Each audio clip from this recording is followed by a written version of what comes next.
Welcome back, Alec Gilliam, the Chief Investment Officer for Forte Impact Advisors. He brings a wealth of knowledge and insights, and part of what we wanted to do is capitalize on the unique insights he's had as he's worked with a lot of founders, especially in the young entrepreneur space, but also in others in a wide range of different industries. And as we touched on that, we wanted to kind of map out some of those key things that these founders should be looking at. And with that, Alec, I know one of the things that's front of mind for you. You talk a lot about sort of point B and model paths.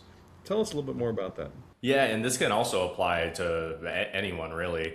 But the key is a lot of people want to start with where they're at now and talk about this is what I'm doing now, this is what's going to happen in 1 year, 2 years, 3 years. But it's actually more effective to start from point B, which is the end goal, and work your way backwards. And so that's really just a mindset shift that people need to make when they're planning, and make sure that they turn these fuzzy goals into concrete targets. So organizing, especially for founders, there's a lot of messy questions and a lot of many objectives that they're trying to achieve, and trying to organize those objectives and make them into actual numbers that start with an end goal and work your way backwards. So that way we're able to model more effectively rather than just rely on okay, this is my assumption for what's going to happen this year. Instead of having an assumption, let's actually model what could happen this year. There's a range of outcomes that could happen. Some are positive, some are negative, and making sure that in those different scenarios that we're planning accordingly for whichever one happens, we can still get to point B. That makes a ton of sense. Kind of like just even GPSing your route, right? It's the same idea.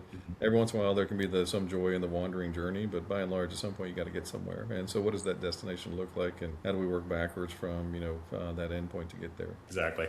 And the thing there that's important is that there are many ways to get to that point. Like you said, you can take the joyride, where you go out in the countryside and take the path less traveled, but there's also the highway path. So for founders, that highway path might be that they hit product market fit perfectly, everything goes correctly, and they have a big exit. And now they just have the wealth to be able to achieve any of their goals.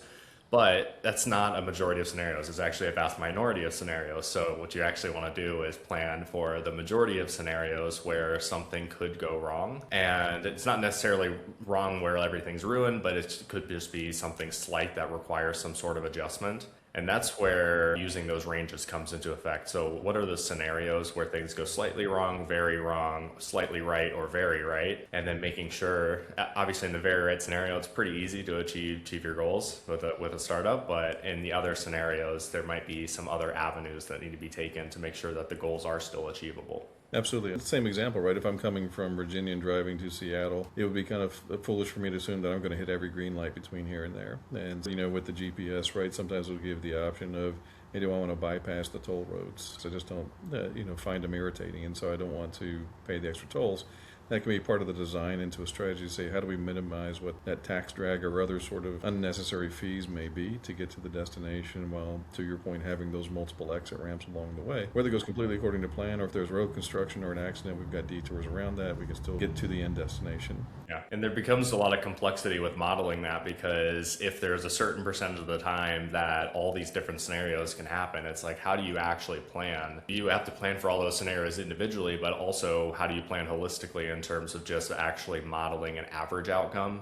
And that's where a thing like expected value comes into play. So if you roll a dice and every time you roll an odd number, you get paid $20, but every time you roll an even number, you lose $10. On average, you're going to be gaining $5 every time you roll that dice. But if you roll the dice 5 times and lose $10 all 5 times, even though in the end you should be winning money, you might not be inclined to continue to roll the dice. You might be like, you know what, I know the math's in my favor, but I don't know if I actually want to keep rolling this.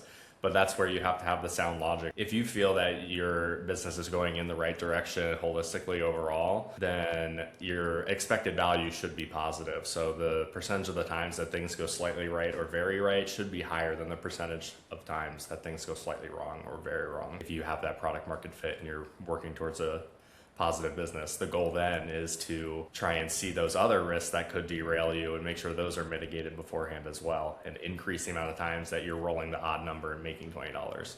Absolutely. And I think it's another great picture there, because a lot of times folks might look at it and say, well, I'm okay with losing for a while with the understanding the odds will be in my favor. But now, to our prior conversations around burn rate and things like that, it can really depend on when does the capital run out. At what point do you not have any more options to roll the dice anymore, because there's nothing else to bet with. Well, and I know we also talked about that sort of expected values and ranges, and I think one of the things there too is that can also be a very worthwhile exercise, as you kind of touched on earlier, is understanding, as we use the phrase all the time within our team, what does great look like? We understand what that is, and that can really help us define what that end destination is, kind of working back from the point B you talked about. Yeah, exactly. And it's good to build the different cases in the ranges, build the base case, build the upside case, build the downside case, and then map all that out to point B where the distribution events actually happen, not just a accumulation forecast. Make sure that we're actually aligning all the way at the end of the point when you need to use the money for whatever your life goals are. And sometimes it makes sense to take a lower EV path if it's more robust, because it'll actually aid the client more in the future in terms of managing the risks, but also it could help somebody sleep at night too. Exactly right. That is one of the things we do talk about a lot as well is, there's kind of two different price tags. There's the mathematical one, and there's the one that keeps you staring awake at the ceiling at night. And both of those are very different price tags.